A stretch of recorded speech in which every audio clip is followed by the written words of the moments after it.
Welcome, geeks and freaks, to this week's Wrestle Geeks review. We're talking about Impact Wrestling, which we currently didn't get a video up for, and we're talking about No Surrender.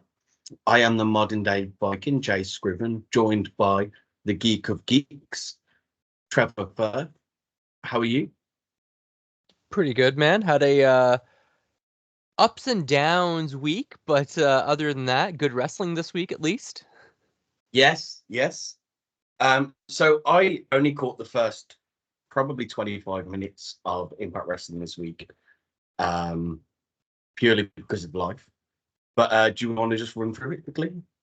Yeah, honestly, you didn't miss very much. Nothing like super oh my god, except for I think the most oh my god moment was when Eric Young came out to the ring to have his match against Frankie Kazarian. Mhm.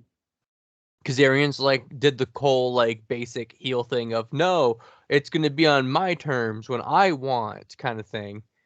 Um, and he had an opponent lined up for Eric Young instead, and that's when Big Damo came out. Yeah, I saw that on X.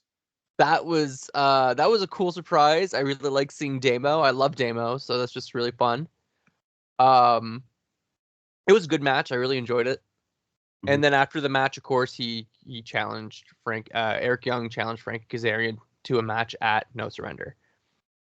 Which I want to Uh, talk about quickly. yeah. I'm pretty sure they said that was going to be on the pre-show. Uh, I didn't see anything about that, to be honest. Okay, I'm pretty sure I heard it was going to be on the pre-show, and then yeah, it was on the main show. But anyway, there's carry there's on. no way they would have had the time to put that on the pre-show. It's only a half an hour pre-show. Like, yeah. Yeah, But other than that, I have a complaint about about Hannafin on commentary, man. Like, I like this guy, but he's just straight up lying at this point. what about? During Ash by Elegance's debut match, he let go of the line that like we've been seeing and hearing a lot from her about like her motivations and why she's here in Impact Wrestling and what her plans are. And I'm like, bull, we haven't seen any of this. No, we definitely haven't. The Like, there's first was been last none week, of wasn't it? that. What? Yeah, the first was last week when she made a no. Last week was so obviously this one she had a match, didn't she? Yes, she had a match, and then the week before that, she just showed up. I like she was just introduced on camera saying that she's going to have her debut match, and that was it. Yeah, She hasn't actually said anything about anything, which was our complaint for the last couple weeks. Is that like all we needed was an interview segment at any point, and this would have been great. yeah, yeah. Um, Um, that frustrated me. Also, commentary has a bad habit. This is also a production thing. During Trent Seven versus Zachary Wentz, we got or was it no, I don't remember who Trent Seven was facing, if it was Wentz or if it was Macklin or what it was. Yeah, it was versus Macklin, right? yeah, Yeah, okay. During Trent Seven versus Steve Macklin, Hannafin let go of the line of, oh, it's gonna be officially on the pre-show, we're gonna have the Rascals versus Speedball Mountain. And then after the match, it cuts to backstage where we see Trent Seven and Mike Bailey all frustrated because they got ganged up on after their match, being like, "Oh, we want to take on the Rascals at No Surrender," and it's just like, but you've already said on commentary, it's production problems. Like, if you're going to do a promo of them challenging or them like officially saying it, then commentary shouldn't be mentioning it at all. no, I completely agree. It ruins all this kind of surprise, and but they have done that a few times over the last few weeks, really, haven't they? They've done that so already, yes, because I forget when it was, but it was earlier in the month. We Yeah, got the exact same thing happen, so it was frustrating. Uh, but the main event of the system, all three members versus Shelly, Kushida, and Kevin Knight was really, really good.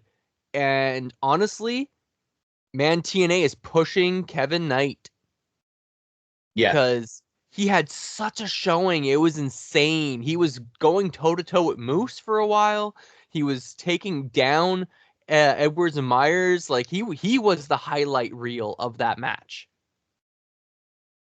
But that's all I really have to say about the So the overall, how was February the 22nd. show? Was it a good show or? Overall, it was pretty good. I think the fact that the main event was so long as well Yeah. really paid, like it really did good for it. So I would have said the episode was like a 6 or 7 easily. Okay. No, that sounds really good. I will get a chance to go back and watch it, but I feel like it's ruined now by watching No Surrender. I get that. The main event is worth watching no matter what. It's such a good match. All right, well, I'll definitely go back and watch the main event.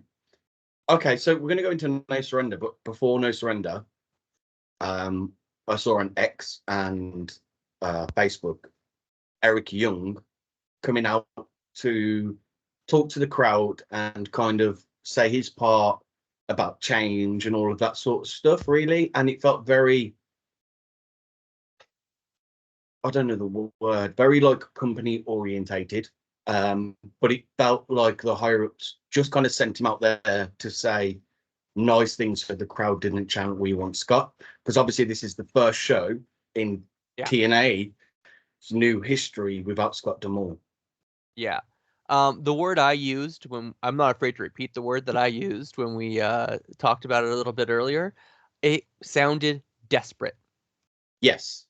It sounded like a desperate plea to the crowd and to the fans to not give up on TNA and Impact because of what happened.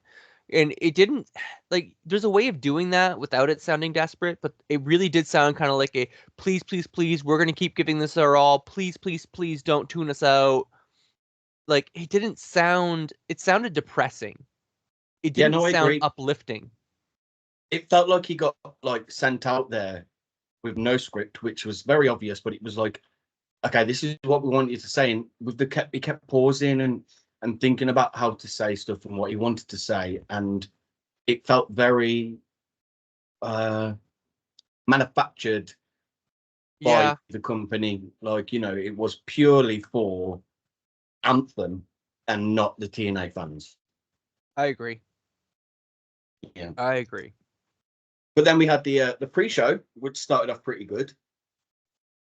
Yeah, Speedball Mountain versus the Rascals. Really good high speed tag team match. You had Trent Seven being the obvious power in this match. Yeah. The Rascals were absolutely vicious. Absolutely vicious. Non-stop strikes, big hits, big kicks constantly. A couple of really nice meteoras in this match, which I love meteoras, so that's always good for me.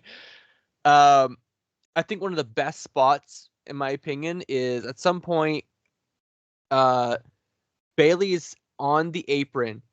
Trey goes for hits the ropes to spear him off or kick him off the ropes. And Bailey does a springboard to not only dodge the sliding kick, the baseball slide, but he lands on Trey on the outside of the ring. And I'm like, that was so Yeah, that well was really timed, good. so Yeah. mind-bogglingly good.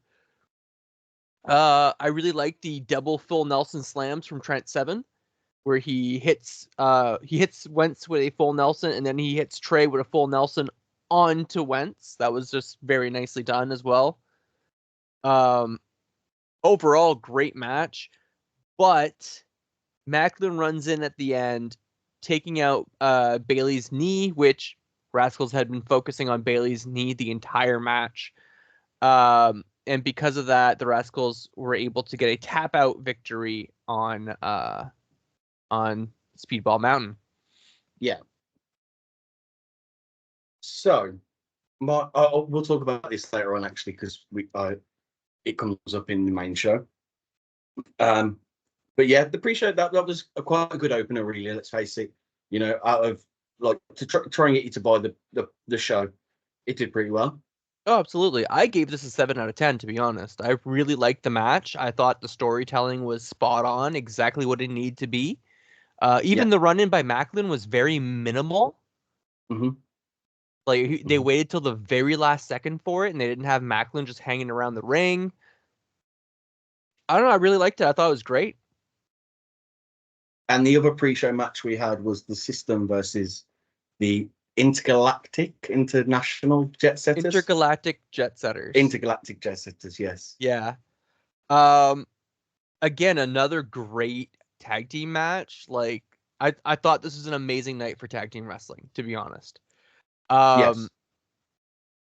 And this is man, there's a couple of really nice ones in this one too. Like at some point, Kushida transitions, and he's doing an arm drag to Eddie Edwards, and then he turns the arm drag into an arm bar instead of completing the arm drag. I'm like, that was really smooth, really well done. There was a couple great high flying spots from Kevin Knight again. This guy is a living highlight reel. I cannot repeat it often enough. He is the embodiment of X Division. That's my big thing with Kevin Knight right now. He is the embodiment of what it means to be X Division. But the ending of the match comes when Myers hits a roster cut followed by the Boston Knee Party. They pin Kevin Knight. The only like other big spot, like I don't know why, I like the backpack stunner followed by the diving elbow drop by I really Edwards like that as well. It's a great move. I really like that. I only gave this one a 6 out of 10. I gave this a 6. Yeah, I found there wasn't quite like it was. This one was almost like, again, exactly what it needed to be, but there was nothing up and above, nothing spectacular. It's what I expected. It's what I expected from a pre-show, but Kevin Knight bumped it up from a 5 to a 6 for me. Yeah, no, Kevin Knight's pretty good. But yeah, overall, it's a good way to sell the show. And then we go straight into the show. I have one thing to say before we go straight into the show. Go on. So throughout the pre-show, they play little video packages, of course, talking about the matches and whatever. And like this video package gets played again, but this is when I saw it for the first time. I have been for a few weeks now. I've been like, I don't remember the promo where Giselle Shaw fired Vidal and Evans. Like, I don't remember this promo. I feel weird, not like it has to have happened. But we saw clips of that promo in the hype package for Giselle versus Jordan Grace, and I was like, no, this is the first time I'm seeing this. I have not seen this. Yes, no, I totally agree. I saw that part and I was like, I don't remember seeing this.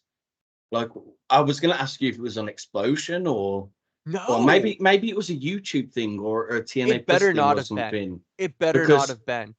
Because it was really confusing. Them saying that they broke up, and I know the last episode we talked about Shaw turning and hitting both of them with the X, but yeah, it was just a bit. Yeah, I don't remember that part either. Because like I remember when Vidal did his match on Explosion, I was watching it, and they're like, "Oh, since being fired, Vidal has gone over to the X Division," and I'm like, "He got fired by Giselle Shaw? What? When?" And now, like, I thought I just forgot about it, and I was like, "Oh my God, how did I forget about this happening?" And now I'm just like, "No, this was a production issue or something. There's no way." Yeah. Anyway, my rant is done. No, that's a fair point. That is a really fair point. So we go into Kaz versus Eric Young in the opener. Kaz opens and says, "No, you will announce me as the king of TNA." Also, it came about that the winner of this match will face Moose at, I believe it's Sacrifice, the next pay-per-view in 2 weeks. Yeah, winner of the match is number 1 contender. Yeah, that was announced during the pre-show, I believe. Yeah. I'm totally fine with that because both these guys are veterans. Both these guys are the kind of people that, like, you can tell me at any point that either of these guys are number 1 contender, and I'm kind of just okay with it. And to me, I literally thought, okay, well, if this is how it's going to be, either Eric Young or Kazarian are number 1 contender. Whoever wins this match, to me, set up who was going to win the No Surrender match. Because I imagine Kazarian versus Alex Shelley for the world title would be fantastic. It would. And Eric Young versus Moose for the world title can also be fantastic. Yes, but Shelley versus Young, not quite. Moose versus Kazarian, also not quite. Yes, Yeah, exactly. And yeah. but so to me that really kind of I expected Moose to win anyway. That I wanted Moose to win. Mhm. But overall, I was kind of like, well, this is really good. This could set up Shelley or thing. So anyway, let's go back to the match. Yeah. Um, This was a great, like, this is an example of what two veterans can do. Because these are 100%. two guys that have been around for a very long time, but like, man, this match was such a great hybrid match. I don't know how else to explain it. There was a little bit of everything. You had some chain wrestling, you had some great submission style stuff, you had some high flying, you had some power and striking game.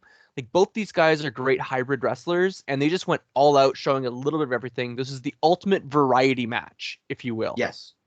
Um, A lot of nice spots, kind of dedicated to the original TNA. So some of their classic matches as yes, well. Yeah, which was very absolutely. nice. And to open it up with with OG TNA stars. Okay, I know they're Mhm. not OG, but they were in the original TNA. Was a lovely touch to open the show. They really did work well together. They've got great chemistry. Um, Eric Young gets the win.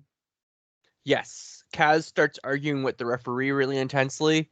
Then Eric Young hits him with a crucifix to get the pin. Yeah, Um, so that brought it down a level for me with the way he won. I honestly, the crucifix was a weird choice. I would have been fine with just like a roll up, to be honest. Yeah, yeah. I like like, not sneaky, but the smart pin like that. I like that. I just felt like with Kazarian, but we'll get into this. So Eric Young gets the win and kind of goes off, and then Kazarian goes absolutely mental and Yeah. beats the ref down. He beats the hell out of the ref. Yeah, What I found weird was how long it took for people to come out to the ring, but it was all security guards and referees. There's not a single wrestler that came out. And I'm like, why? Why didn't we yes, set up next, like, why didn't we set up the next rivalry for Kazarian by having someone come out to save the ref? yeah. I My totally initial agree. thought, my initial thought was Jake something,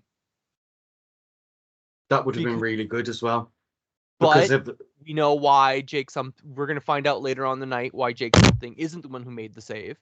But yeah, still, like, someone should have came out to save the referee. It should have been a wrestler, not more staff, not more yeah. officials. And it could have been any wrestler they wanted to put kind of Kazarian in a feud with why Young goes off and does whatever he needs to do. Because I don't Yeah. feel like this feud's done. No, I think Eric Young and Kazarian is going to be a feud that they can come back to every once in a while. It's like Sami Zayn and Kevin Owens.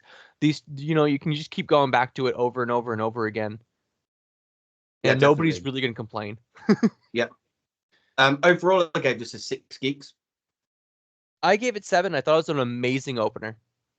I agree. I just didn't like the way that Eric Young won with Kaz arguing with the Fair. cross. So it brought it down for me.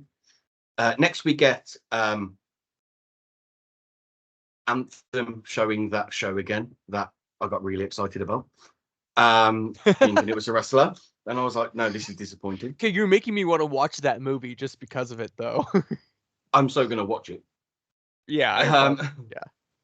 and then we get Grizzled Young veterans backstage doing a hype promo for their match. But it was kind of like the same promo they put online a few days before, but narrowed down. Yeah. I will look. There's a promo in between. There's a tiny, like, itty bitty promo in between every single match on this pay per view, and that pissed me off because they're so unneeded. Yes. Like I didn't even write all of them down. I don't think I was just kind of I wrote like, them down just as I was going.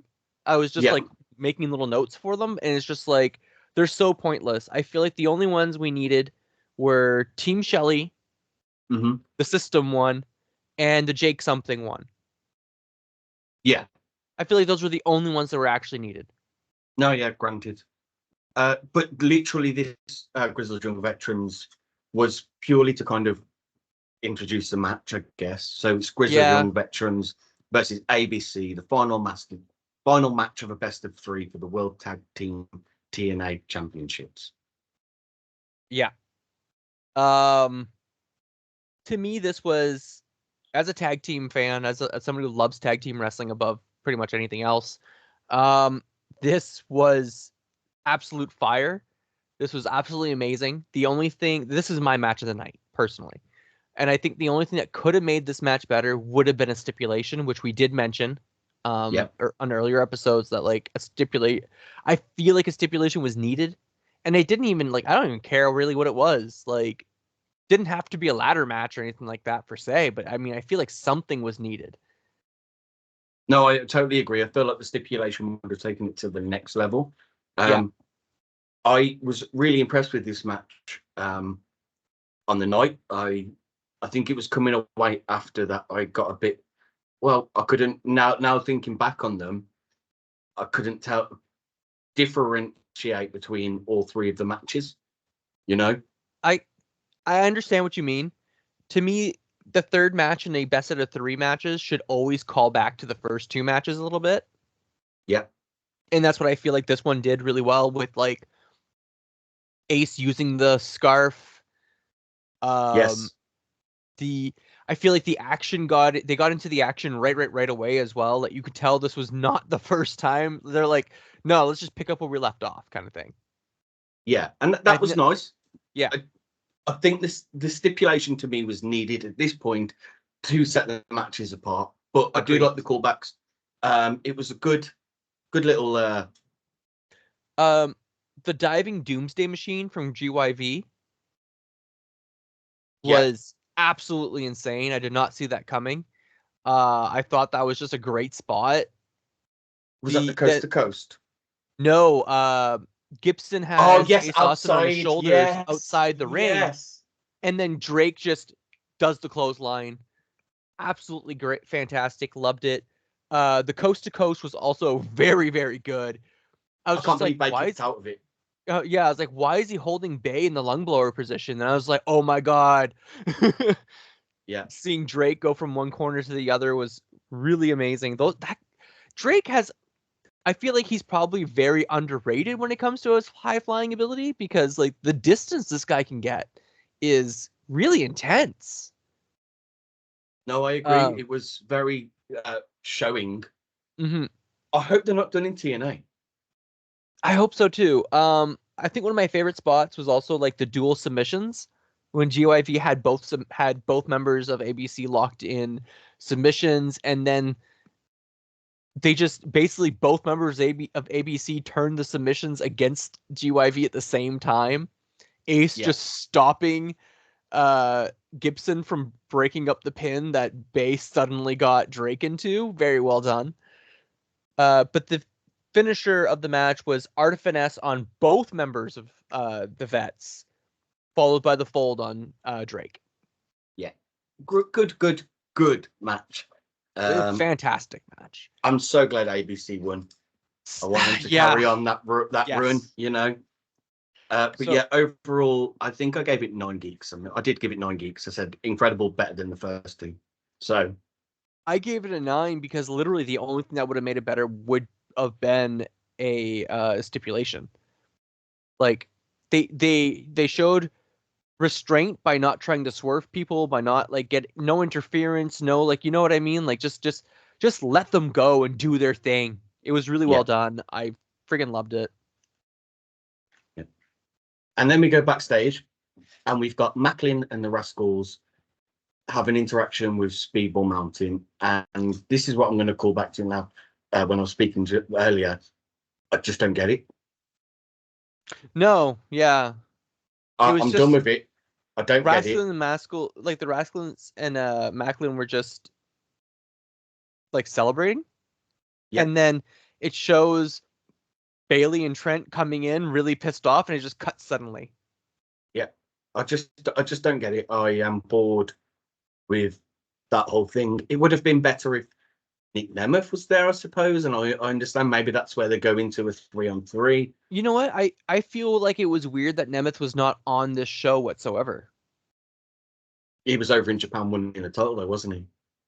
He was. I'm just saying, you know what I mean? Like, you guys had him debut at the last pay-per-view, and then this pay-per-view, he's not on the card, and it's just like, it feels weird.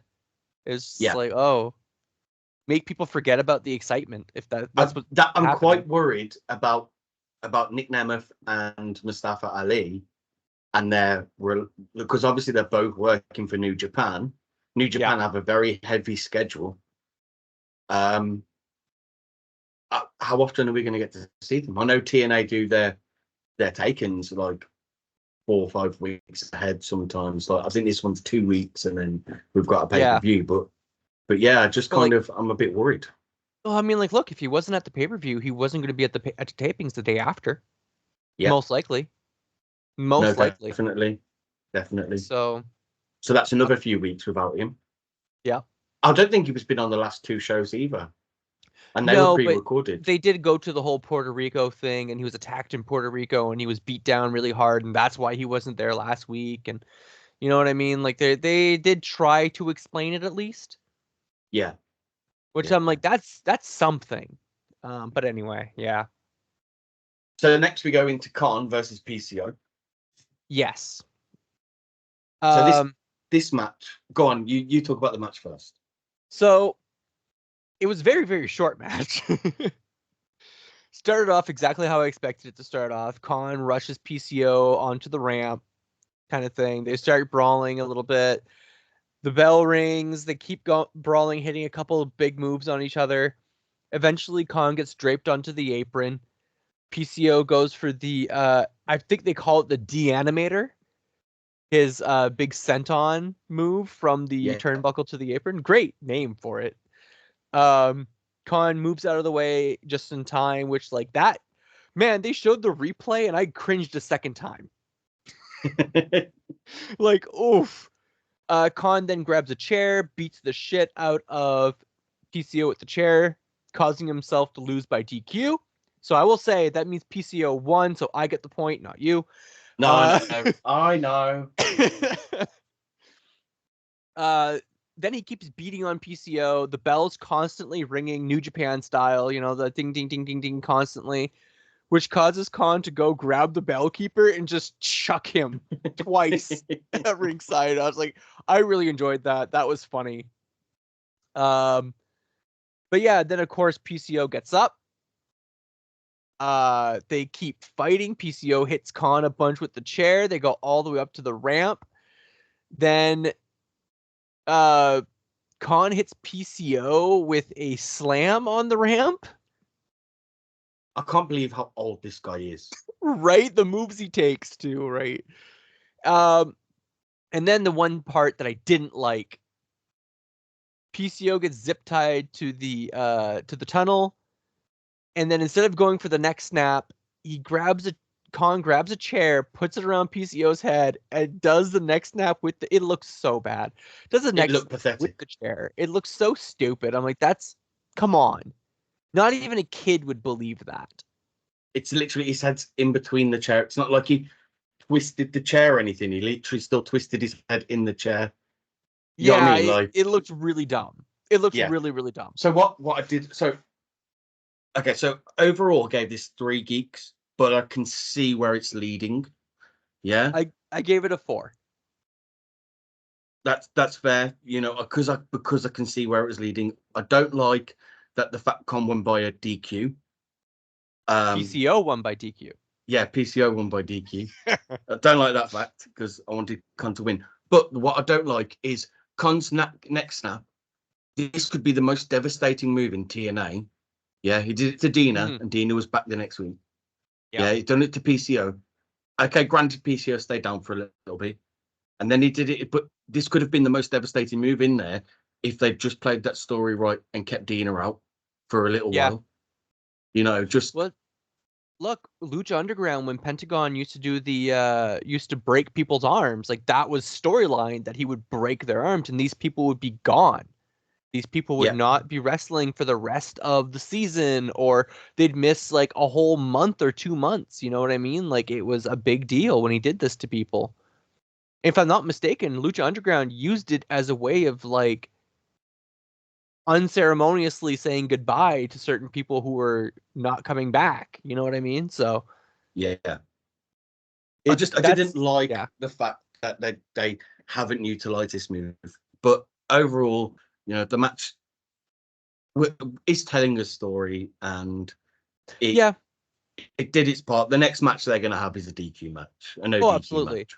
Yeah. I will say the Monsters only Ball. reason why I gave it a 4, not a 5, was the next snap with the chair. Was just like it was so bad, It so was bad. It funny. ruined. Like I was enjoying it. I was having fun. I thought this was a great little segment. I was like, oh, cool. We're gonna have no DQ next time.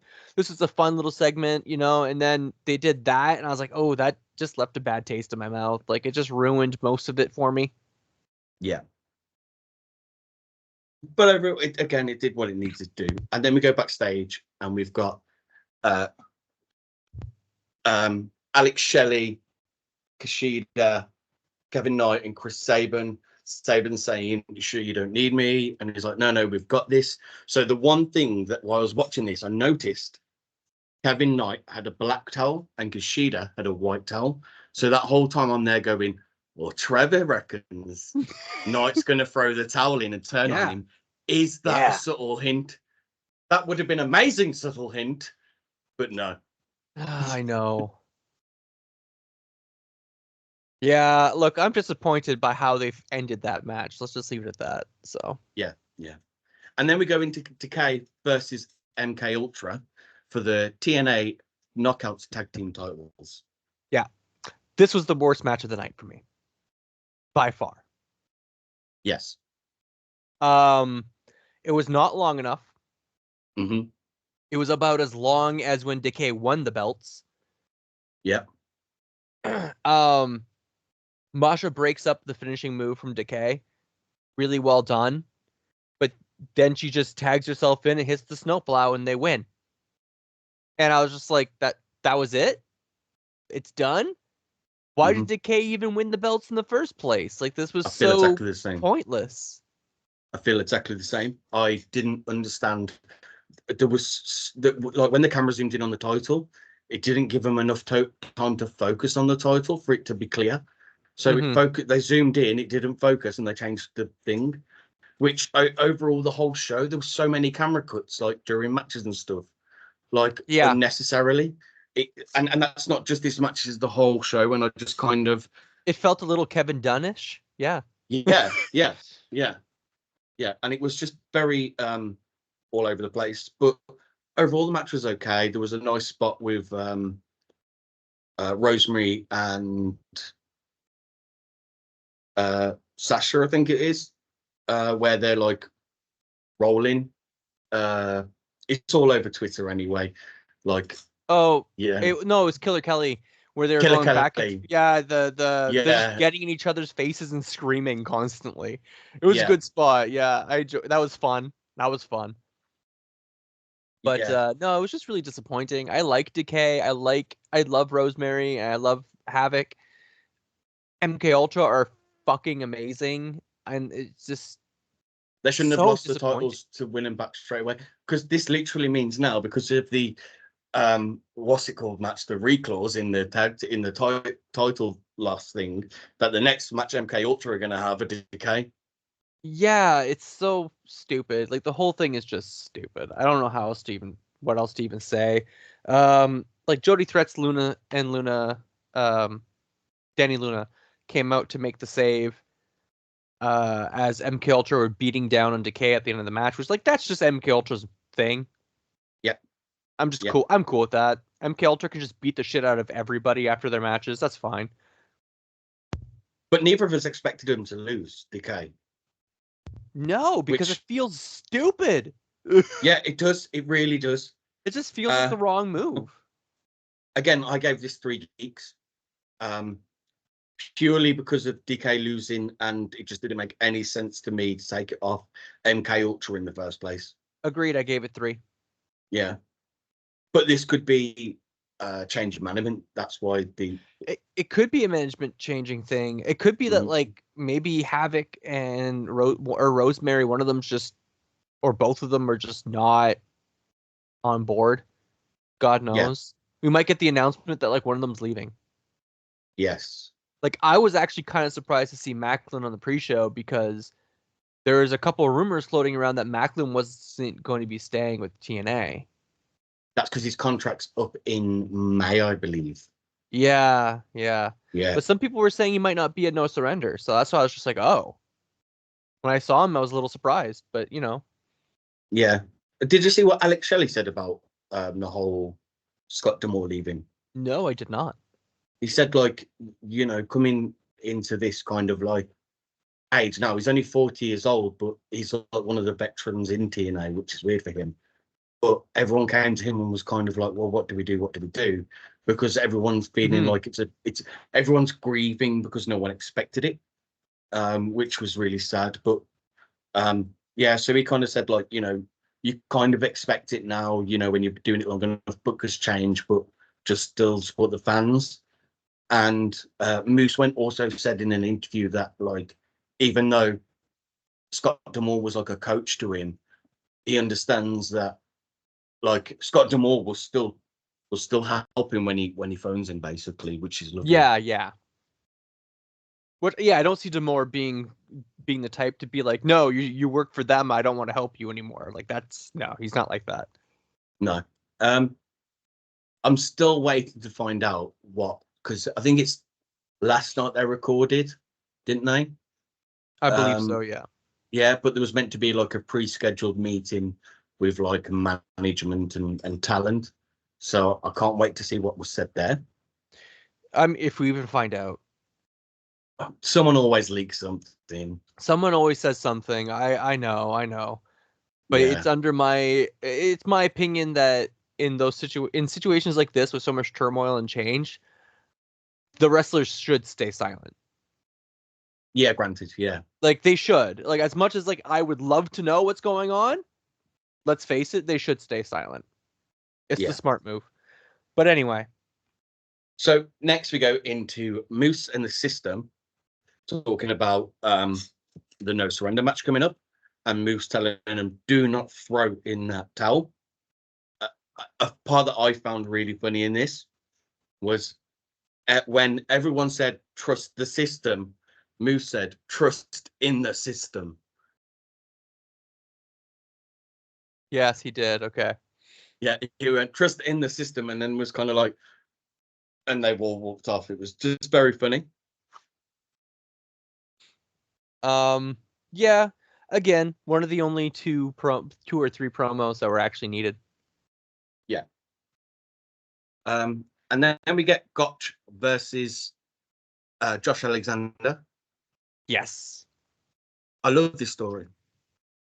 The story is fantastic. The match was there's nothing like it on the card, nothing else like it. This was a pure technical wrestling match. Yeah. Like the first couple minutes were nothing but chain wrestling. It was fantastic. Like I know not everybody's a fan of that kind of stuff the way I am, but like I love this stuff. I love the grappling, the getting down to the mat, and this just quick swaps from one position to another. Like it's fun for me to watch.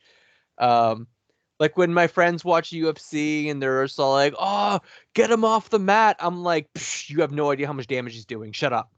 Yeah. Like that's my opinion. I love that kind of stuff. I'm like, he's playing it smart. But man, this match was all over the place as well. Like Gotch is vicious. Yes. He's such I will say exactly what commentary said. He is a true villain. Yes. Yeah, He is a really true is. villain. I love the way this whole series come to an end. Yeah. And we don't need to see Gotch anymore, which is, Unfortunate to be honest, but yeah. And I saw some people saying how, we don't need another ex-WWE wrestler, but this whole blows my mind. Dude, at this point, is he even? He's more of an ex-MLW wrestler, really, isn't he? Let's face it. Well, to me, hearing the whole ex WWE thing at this point, it's like, yeah, but guys, do you realize how much freaking talent they had over the last decade that they took in and then let go? Yeah. They hoarded. They hoarded a lot of talent. And literally, Simon Gotch, like the VOD villains, they were let go at the same time. They were let go as the VOD villains. Like, that was like 2016. We're talking 8 years. That's ridiculous, guys. Like, yeah, at this point, like, it's like, really, really. My point is, how many ex-TNA stars or Impact stars have WWE got? Exactly. And they're not even using them. Give them back. No, but if you look at AJ Styles, LA Knight, Nick Aldis, Bobby Roode, Bobby Lashley. I know he Yep. was WWE first, but you know, Drew McIntyre. yeah. TNA made him. Bobby He Lashley was- and Drew McIntyre carried TNA on their backs for a while there. Same for Nick Yes. Aldis. Yep. Aldis. I could totally put him on that list. But anyway, overall, Yeah. I thought the match was fantastic. Josh wins with a C4. Yeah. What I liked is Gotch's entrance, where he rips off his mask, was literally It was really... spot for pot, just like Eric Young's, and it made me chuckle. Yeah, it's very similar. Yes. Yeah. I'll be honest. One of my favorite spots of the entire match is literally when Gotch just gets out of the ring, goes right up to commentary, and just goes. It just does his old vaudevillains like taunt. Like, I could hear you can hear Matt like laugh a little bit under his breath. Like, it's good. It was just a good spot. Overall, I gave it 6 geeks. It was good. It was needed to what it did. I gave it a 7. Again, I am a fan of this type of wrestling. Oh no, I love technical wrestling. I just, it was did what it did. And then we get backstage, and we've got Rich Swann and AJ Cheez-It. Yes. And Cheez-It basically says to Swann, sorry, AJ Francis says to No, Swann, Cheez-It's fine. Just because we're opponents doesn't mean we need to be enemies. Yes. So just to make sure people know, on Explosion, Swann has lost against both members of the Good Hands. Both times, AJ Francis was on commentary. One time, Francis stood up and was trying to give Swann directions, and it distracted Swann, and that's why he lost. The second time, Francis got up and took out one of the members of the Good Hands. And Swann was so shocked and surprised that Francis was actually helping him out that's what made it that he lost. He was so shocked by the fact that Francis was helping him. Also, one of the matches that have been announced is Rich Swann and someone I can't remember right now versus Dina and Joe Hendry. Is it Joe Hendry? Yes, it's Joe Hendry versus Dina and AJ Francis. Yeah, so Francis is going to have his debut match after a month of being in the company. Yeah. But here's the thing. Compare Ash by Elegance being in the company for a month to AJ Francis being in the company for a month, both of them waiting about the same amount of time before having their first matches. At least Francis has been in it constantly. But Francis has been in it, exactly. Like, that's how you handle that stuff. Much better done. Much better, much better. Much better. and he doesn't have Iceman standing with him, so that's a bonus. Yeah. So then we go into the first ever No Surrender match. Yes. Which is I love the concept. I love the concept. I really love the concept. I hope it's not just done every No Surrender. I hope it's left and done for feuds at the right time. Yeah. Agreed. I don't feel like, okay, Lockdown's a little bit different, but like having Hell in a Cell, pay-per-view every year just because you need to use the Hell in a Cell. I don't want No Surrender to become that same stipulation every year. Agreed. Yeah. That is my issue with them calling it a No Surrender match. Yes. But other than that, it's great. It's great. Yeah. But anyway, so it's Moose versus Alex Shelley. Yes. And this was brutal. I like how ruthless Alex Shelley was. Like, Shelley took out his sadistic side. I was really enjoying it. Like, I was so shocked that, like, Alex Shelley like that, and he's meant to be the good guy, and I was just kind of like taken aback because obviously in professional wrestling, the good guys try not to use weapons and all that sort. And he Shelley was the was first to just do everything. pure nuts, yeah, Yeah. pure like getting his finger and oh god. Shelley has a bit of an anti-hero feel to him as a character, which I do enjoy. He's like because even as champion, he had the "I'm not the underdog, go screw yourself" feel, right? So like Yeah. that played into this match absolutely. He kept some of that. Just so many moments too of like the system getting involved but not really getting involved. I think that was really smart, really well done. While Kushida and Knight did nothing. Yeah.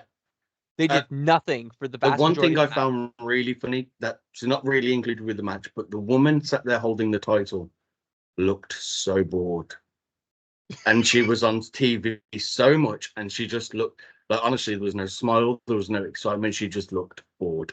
Look, man, if you see me in a crowd at a wrestling show, I've had wrestlers that I know personally be like, "Were you not feeling the match?" And I'm like, "No, it was great." They're like, Okay."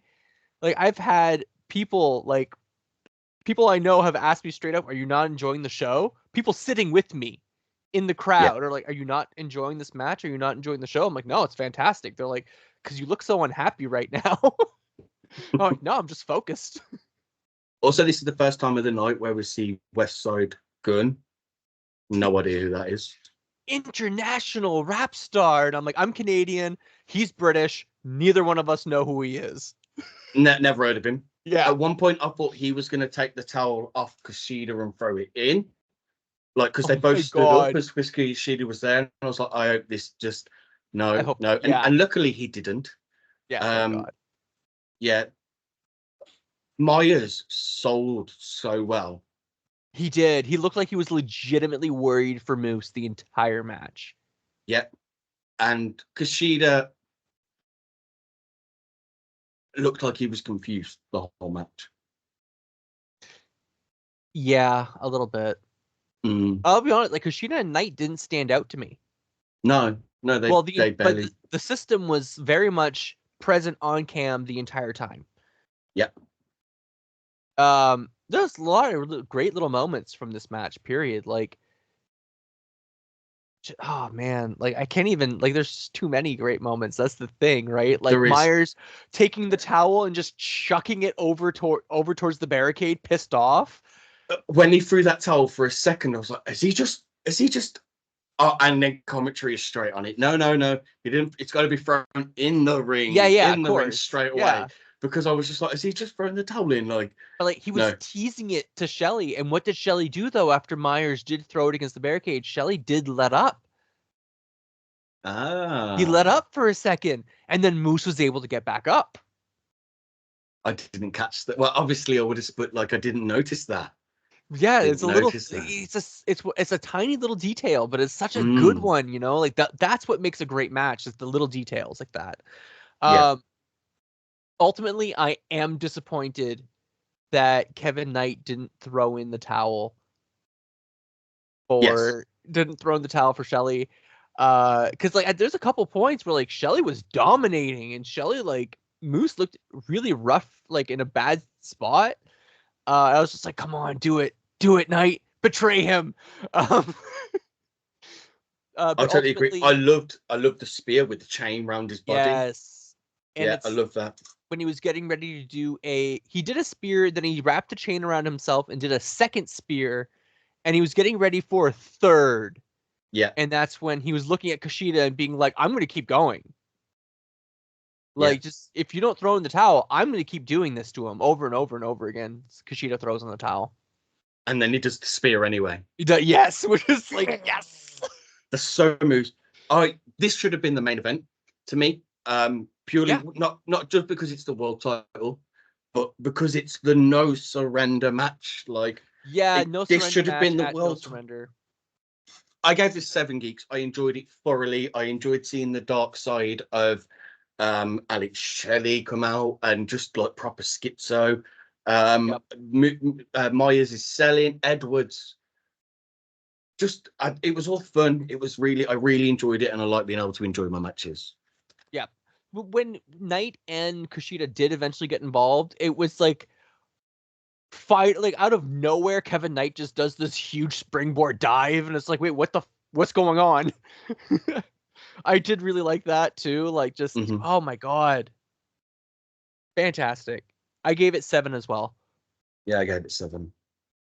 And then Could we have go. been more if Knight would have betrayed him. Yes, no, I probably would have given it like a 9 if Knight had betrayed him, just because of you calling it, and because of the towel thing earlier in the night. I was like, yes, it's the black towel. But anyway, and then we go into Jordynne Grace versus Giselle Shaw. But before that, Iceman comes out and introduces Ash by Elegance, and she will sit VIP. So she gets this big office chair to sit in. Yeah. I don't understand why she's there. She literally did the same thing for Trinity versus Jordynne Grace at Hard to Kill. And we'll talk about the ending after.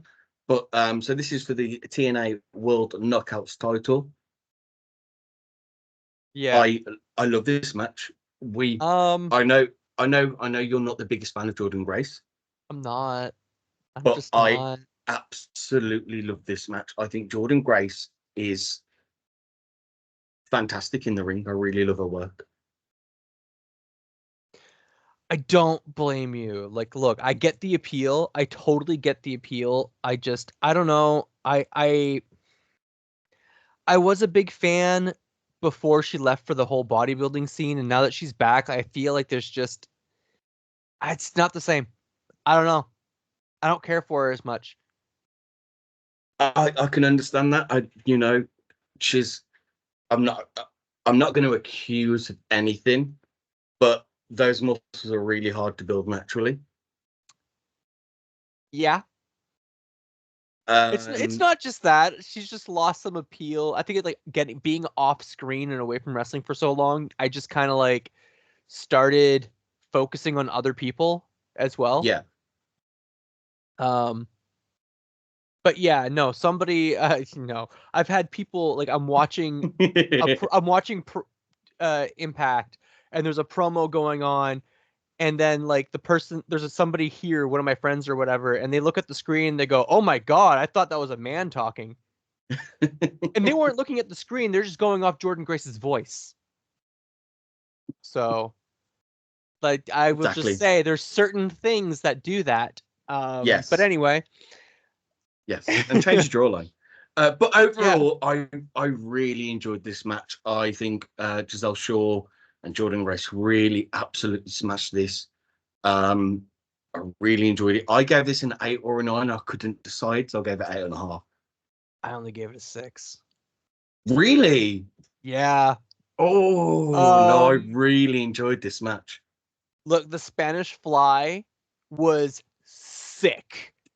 Giselle Shaw reverses the Juggernaut Buster on the apron to a Spanish Fly to the floor. I'm like, that takes ridiculous balls to do. Like, oh my god. Most, like, nobody would do that. That's such a crazy move. Why would you do that? That was great. That was fantastic. For me, look, I'm being a sour fan, okay? I want Giselle Shaw to finally have her time. I can't help it. And she definitely will. See, this is the thing. So at the end of the match, so Ash by Elegance walks off like she's angry, like because Jordynne Grace won.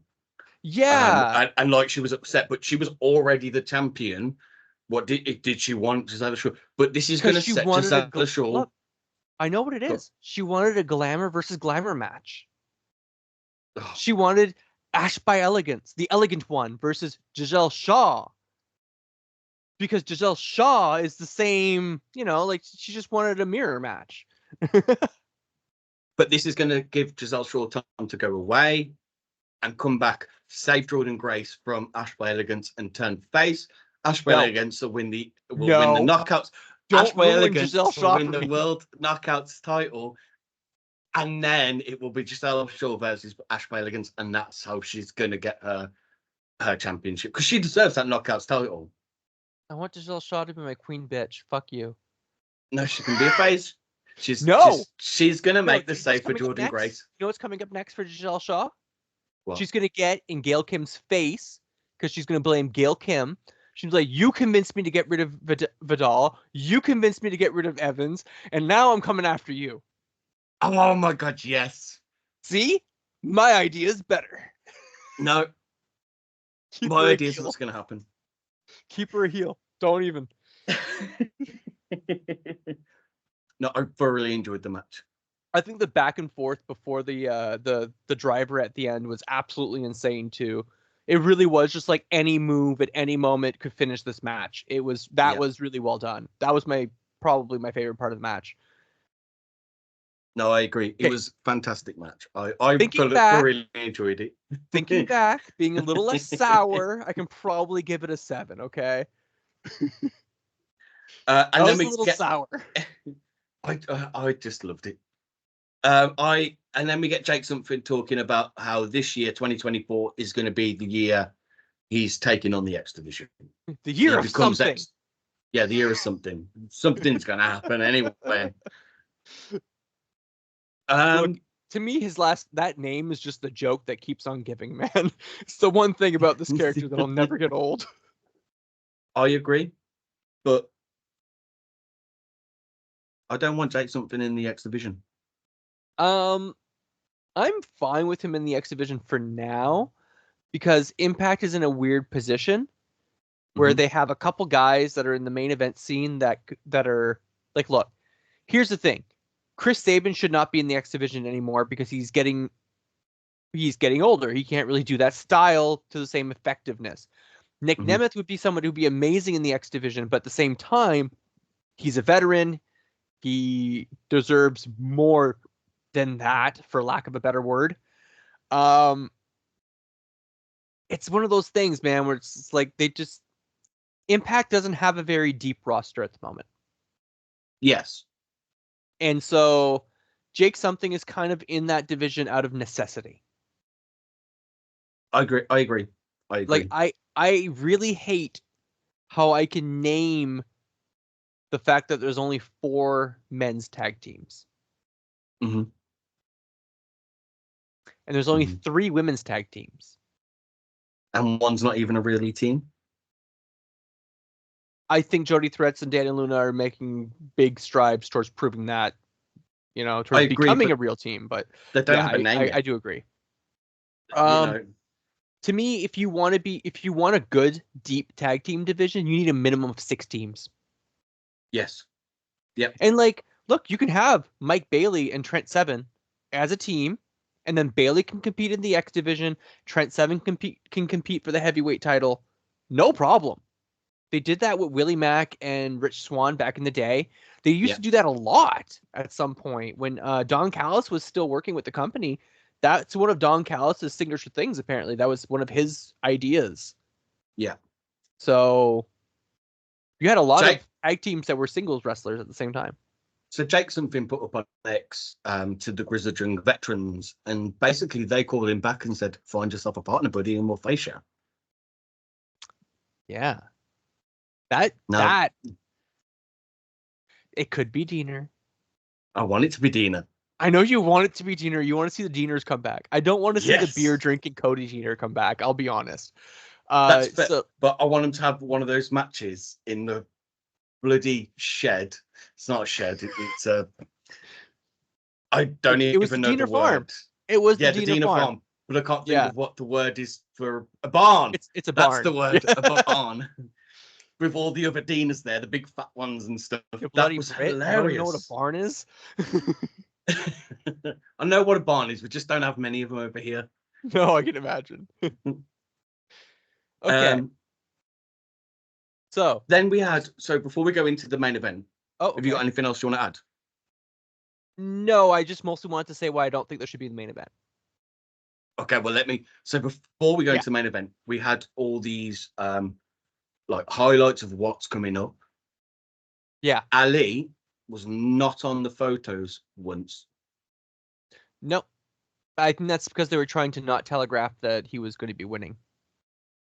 But they already released his T-shirt with a big X on it. I know, but I think that was just Okay, but that was my point. no. Okay. I get it. Um, mind you, how heelish would it be to win the title and then not show up for a month? Yes. Yeah.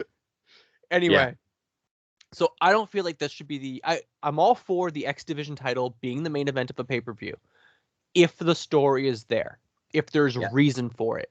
Not just we haven't done this since 2005. So what? So why are you doing it now?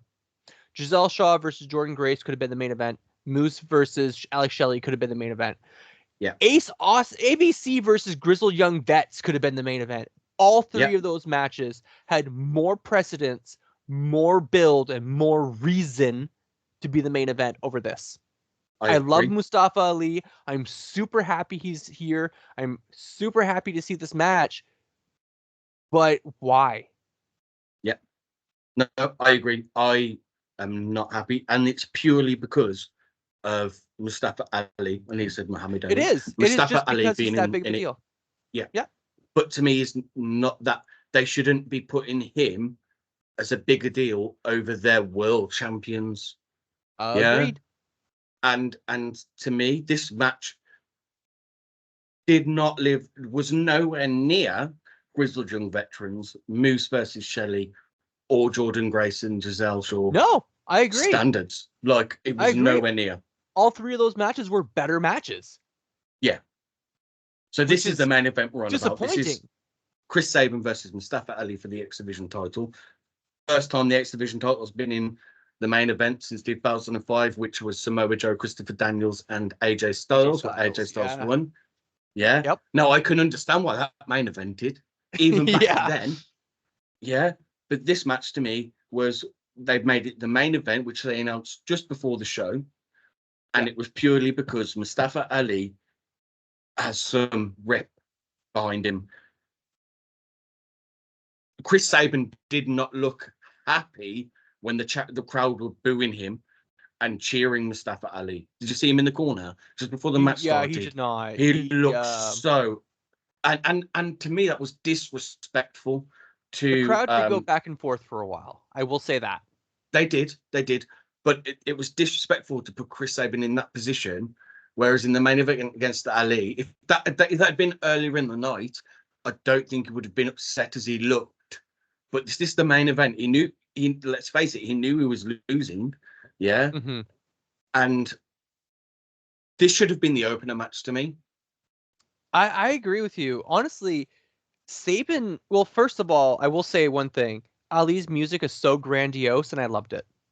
Yes, It is so yes, good. But Sabin looked off his game a little bit at the beginning of this yes. match. Like All the way through this match, there was many mistakes. little things, little things. He looked off his Yep, game. I don't yep. know if he was just feeling under the weather or if it was like you said, maybe the crowd was getting to him, which Yeah. would really surprise me, to be honest, a veteran of his caliber. But you never know. Um, but like the bow and arrow, which was very obvious. The Rana off the apron. Yeah. Ooh. Like those were the two big obvious spots, but I felt like there's a lot of little like missteps, little like half step too slow kind of things, half step too Mm-hmm. fast throughout the entire match. I agree with you on that. Sabin come across looking like not an underdog, but a weaker performer. Yeah, and like that definitely has to do with the fact that these two have not wrestled before. Granted. Now, something literally just crossed my mind. Oh. What if the reason why this was the main event was because something happened travel wise and Mustafa Ali was not going to be getting there in time? Like, what if they had No. to push it off because he got there late? Because it feels like they barely even had the time to talk over their match. Because it almost felt like these two guys were calling their match on the go. I don't think so. Maybe Because I'm wrong. a lot of the like the little missteps between, like, I feel like a lot of that stuff could be just excused away with the fact that they were calling this match on the fly. Mm-hmm. Especially if they've never worked together before. But Yeah. maybe this is just me grasping at straws and hoping that there's a good, valid reason. You know what I mean? But I don't like the fact that Chris Sabin is. I don't have to say. I knew Ali was coming in to win. Yes. They made Chris Sabin look really weak in defeat. To me, it made him look like, okay, Ali's come from WWE, and look how much better he is than our X Division champion. And that I didn't like. I didn't like it. I agree. I hate the whole like, oh, you've been champion 10 times, that means you lost the belt 9 times. Like, I just hate that argument. I hate that statement. It's so dumb. So you're saying a one-time champion and 20-year career in a company is better than a 10-time champion and 20-year career? Like, come on. Depends how long they've held the title. Yeah. To be honest, If there's a they've held the championship. title for 18 years of their 22, You their know what? 20-year career. There's a great way to measure a championship run. Nobody does it, but there's a great way to measure a championship run. Take the amount of days, divide it by how many title defenses. Yes. Yeah. That is how you determine a good champion. Nobody in wrestling does it. Nobody. No companies will ever do it. Nobody will ever acknowledge that. But in a way, WWE do, with the saying like they created a new belt because Roman Reigns won't defend his because he doesn't need to. Well, like, they don't care how long you go without a title defense. They just care about how many days you have in WWE. That's true. That's what I'm saying. AEW cares about how many title defenses you do, but they don't really care how many days you've had. Yeah. Like, it's a big, like, nobody will ever do the mathematical equation. Which, like, I've been thinking about this for very, like, I've been doing this math equation in my head for years at this point to determine what makes a good title run. Or, like, what makes a dominant champion. There we go. That's the better term. But anyway. I read online that Rob Van Dam has been a champion of a company for like 12 years because he won the title and never went back, and they never stripped him of the title, and they stripped him of it like in the last 2 weeks, but his title reign was like 12 years. That's ridiculous. It's hilarious. Look, a local dude was won the belt on the last show before the pandemic hit and the lockdown happened. And so, of course, when he came back, he was just like, I've been champion for over a year. Loved it. It was, I mean, that's the right move at that point. But yeah. One little spot, at some point, Chris Sabin dodges out of the way. Mustafa Ali hits the turnbuckle so hard, it looks like he got shot by a gun. Yes. Holy frig, man. I've never seen anybody hit a turnbuckle that hard. And I really like Mustafa Ali's 450 to Chris Sabin's arm. Man, that 450 splash. I'm so happy that's his finisher. Yeah. Also, the sunset flip he does before the 450 that wins in the match. That transition was so fast. And then to just pop himself back up onto the turnbuckle like nothing. And hit the 450 for the win. Yeah. The good hands came out for support. Basically costing Sabin the match, which, like, probably not exactly, but they did come in at a very clutch moment. Yeah. And the like security the security guards. Yeah. That was nice. Yeah. That was nice. They came over to check, like, they hadn't moved. What I felt really bad for is one of the, like, security guards who stood in the corner was absolutely massive and just stood in front of the fans. Yeah. I felt really like they could have stood anywhere else. They could have literally stood on the corners of the ramp and not been in everyone's way. Because where they were stood, they were just stood in everyone's way, and the one was huge. Yes. I would have been pissed if I would have been sitting behind that guy. Like, man, that would have sucked. I gave this match 6 geeks.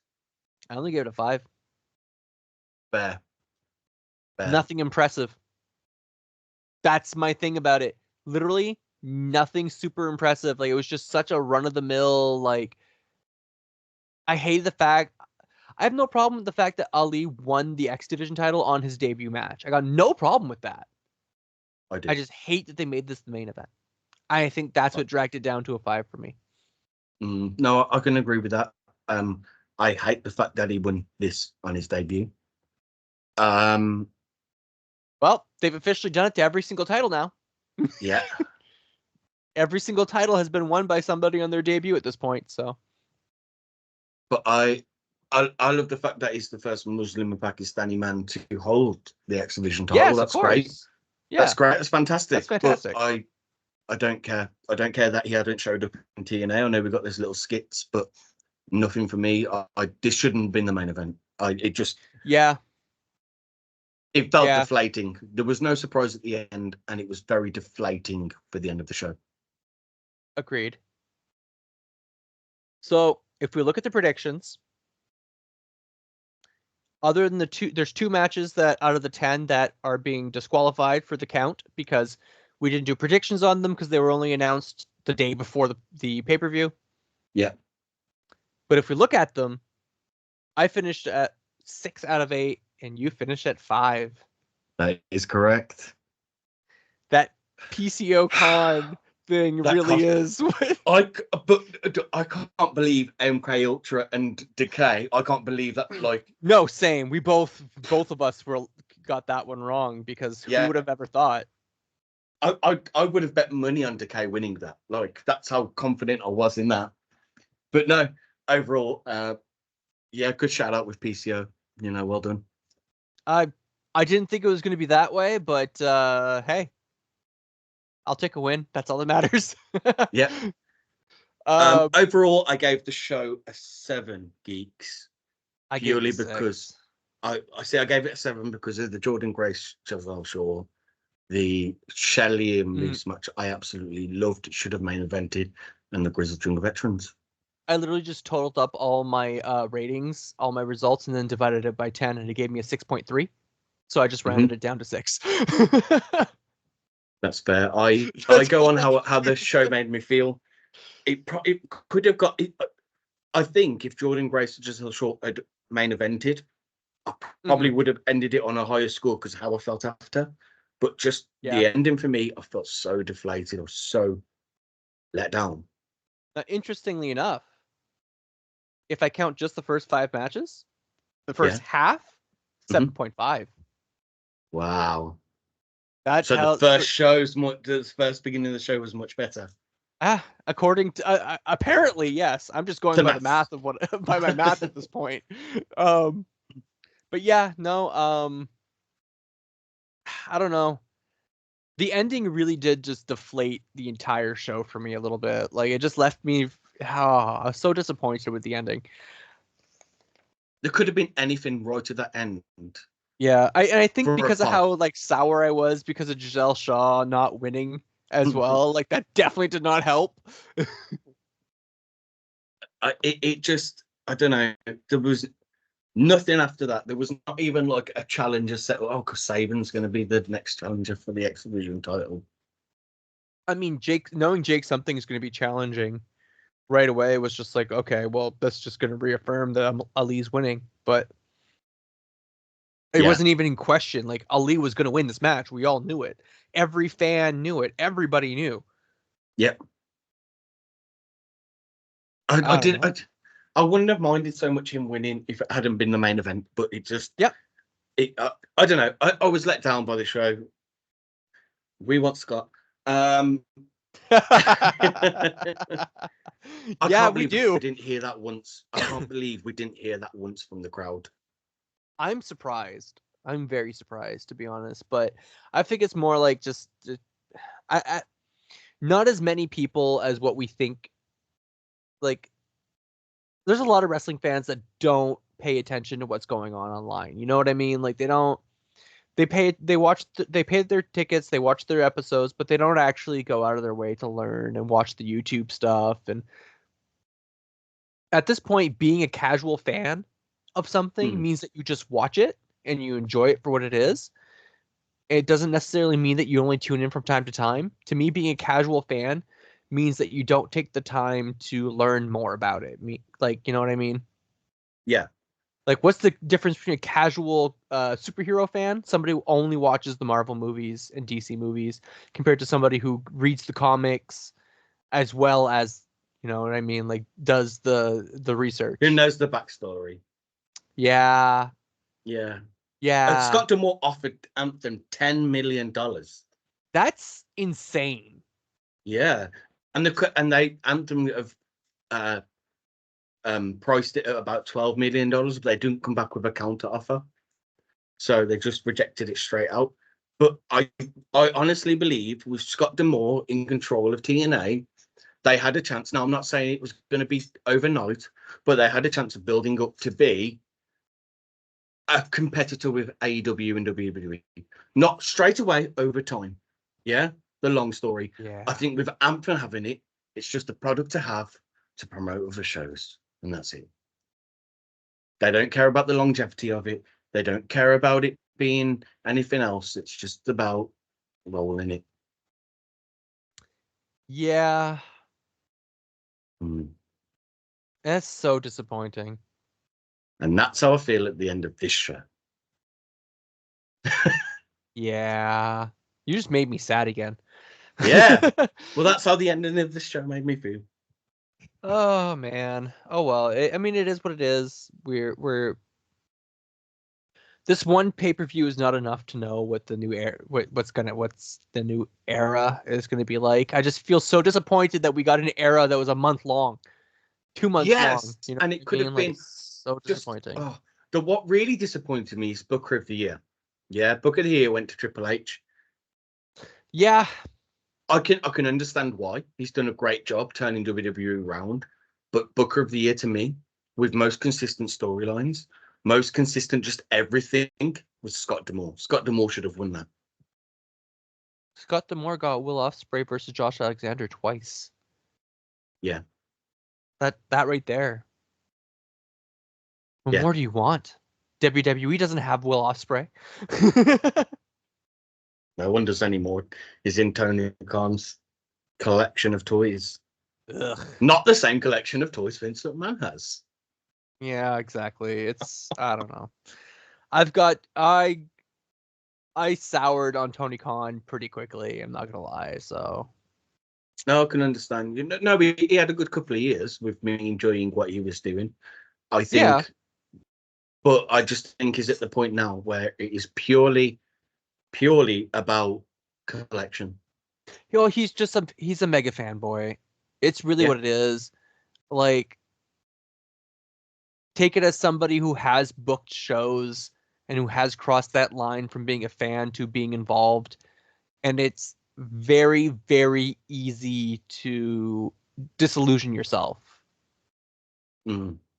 And to not realize certain things and to, you know what I mean? Like, I had good people, I had good sound voices behind me, helping, guiding me, helping teach me. And I feel like Tony Khan is just too quick to want to do his own thing. Yeah. Yeah. Anyway. Anyway, thank you for listening, watching today. Please like, subscribe, comment, subscribe. That's me talking Canadian. Oh, wow. Okay. I'll remember that one. Peace out. Have a good one, everyone.